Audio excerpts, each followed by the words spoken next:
দেশের যে হাকিকত কি বলবো আর কি ভিডিও বানাবো ভেবেই পাচ্ছি না। কারণ কি জানেন, যে নারী নিয়ে একটি আজকে কথা বলবো। কথাগুলো হচ্ছে এই রকম, যে একজন নারী পর্দা করেও হ্যাঁ সে রক্ষা পেল না, এরকম একটা পোস্ট দেখলাম। তার কাছ থেকে সে দুনিয়া থেকে নাই হয়ে গেছে, দুনিয়া থেকে নাই কীরকম। তারপর মৃত্যু হওয়ার পর তার স্বামী যে ছিল, সে স্বামীর দিকেই আঙ্গুল তুলছে। এ কী দাঁড়ায়?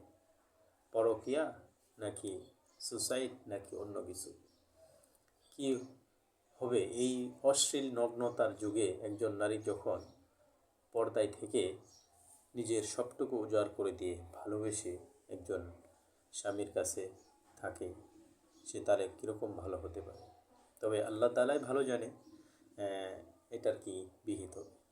যাই হোক, এই বিষয় নিয়ে একটু কথা বলবো। অবশ্যই ধৈর্য সহকারে ভিডিওটা কন্টিনিউ করবেন আর দেখতে থাকবেন ইনশাল্লাহ। তো আমার বাঙালি দেশে মানুষ, এই আহাম্মক জাতি চাদু যাকে বলা হয়, এই চাদুরা আমরা সবসময় একটু বেশি বেশি আপডেট করার চেষ্টা করি। যেমন পশ্চিমাদের দেখে, ইউরোপিয়ান দেখে আমরা এখন আসক্ত হয়ে গেছি, যা বললেই নয়। কীরকম দেখেন, আমরা যে পশ্চিমা জাতি বা ইউরোপ জাতিদের মতো চলতে চাচ্ছি বা চলার আত্মপ্রকাশ করছি, সেটা কি আদৌ বোধগম্য? সেটা কি আমাদের মনে নাড়া দেয় যে আমরা কোন জাতি? পশ্চিমাদের শৃঙ্খলা আছে বা অশৃঙ্খলতা আছে, দুটোই তাদেরকে অ্যালাউ আছে সমাজে, রাষ্ট্রে। তারা বিধর্মী কিংবা ধর্ম, যারা জাত বেজাত দিক বিবেচনা না করে তাদের ইচ্ছা অনুযায়ী চলে। কিন্তু আমার দেশ, সোনার দেশ এই বাংলাদেশ, একটি ইসলাম রাষ্ট্র হিসাবে ওদের মতোই আমরাও হয়ে যাচ্ছি দিন দিন। কিন্তু আসলে মুখে বলার মতো আমরা ইসলাম পালন করি, কিন্তু কাজে কর্মে যে আমাদের ইসলাম রয়েছে কিনা সেটা নিয়ে আমরা একটু আমাদের প্রতিফলনটা হয় না। কীভাবে প্রতিফলন হয় না? যে আমাদের আচার আচরণে, বিচার ভঙ্গিমায় বা কাজে কর্মে কখনো এটা আত্মপ্রকাশ ঘটে না। শুধু আত্মপ্রকাশ ঘটে যে এটা করলো ওটা করলো, এটা করলো না কেউ, ওটা করলো না। এই নিয়ে আমরা পারাপারি করে হুড়োহুড়ি করে শেষ হয়ে যাচ্ছে। দেখেন, বর্তমানে আমরা যে অবস্থায় ধার প্রান্তে আছি, সেটা অতি নগ্নতা ও শৃঙ্খলতা এবং কি রাহাজানি, মৃত্যু একটা স্বাভাবিক হয়ে দাঁড়িয়েছে।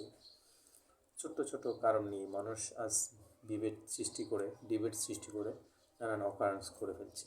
এই জামানায় আমরা কিভাবে টিকে থাকবো বা কিভাবে আমাদের চলার পথ সুগম করব, সেটা আমরা কিন্তু আদৌ জানি না।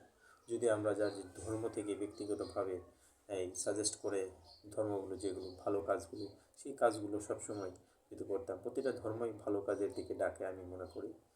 যেমন ইসলাম শুধু ডাকে না, অন্যান্য ধর্ম যারা পালন করে তাদের ধর্ম একই কথা বলে।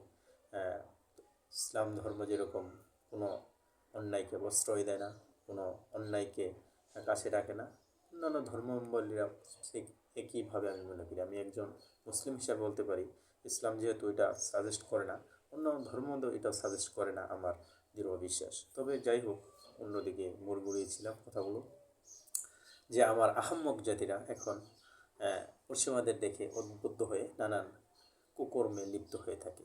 এই থেকে আমাদের পরিত্রাণ পেতে হবে। ওই অঝাড়ায় মানুষের প্রাণগুলো ঝরে যায়। আল্লাহ তাআলা যেরকম হায়াত রাখে, ততটুকুই বাঁচবে, এটা জীবন বাস্তবতা। আর আমরা শয়তানের পালায় পড়ে, দুনিয়ার মোহমায় পড়ে সব কিছু ভুলে যাচ্ছি, আমাদের দিন ধর্ম সব কিছুই। এ থেকে আমাদের বেরিয়ে আসতে হবে। এই আত্মশুদ্ধিমূলক যে কাজগুলো করতেছে সেগুলোকে বিরত থাকতে হবে। আমাদের ধর্মীয় যে মনোভাব আছে সেগুলোর দিকে মনোযোগ হতে হবে। ভালো কাজগুলো উৎসাহ করতে হবে, খারাপকে বর্জন করতে হবে। তাহলে আমরা এই সমাজ, রাষ্ট্রে, পরিবারে সবখানেই ভালো থাকতে পারবো আশা করি। বিবেক দিয়ে কাজ করতে হবে, আবেগ দিয়ে নয়।